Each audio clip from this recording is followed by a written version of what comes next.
السلام علیکم، بسم اللہ والصلاۃ والسلام علی رسول اللہ۔ اہل کتاب کا ذبیحہ اور ان کا پکا ہوا کھانا کیسا ہے؟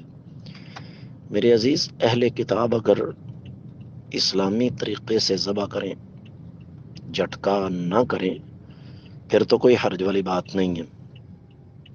لیکن اگر پتہ ہو کہ یہ جھٹکے سے کر رہے ہیں تو یقینی طور پر یہ مسئلہ ہے، اور مسئلہ بڑا سنجیدہ نوعیت کا ہے۔ پہلی بات تو یہ۔ دوسری بات یہ ہے کہ وہ کھانا بناتے ہوئے پاکی ناپاکی کا خیال بالکل نہیں کرتے، تو یقیناً یہ مسئلہ بھی ہمارے ہاں اچھا خاصا سنجیدہ نوعیت کا ہے، تو اس لیے اس پر ذرا غور و فکر فرما لیں۔ امید ہے کہ انشاءاللہ آپ کو اچھی طرح سمجھ آ گئی ہوگی۔ واللہ تعالی اعلم بالصواب۔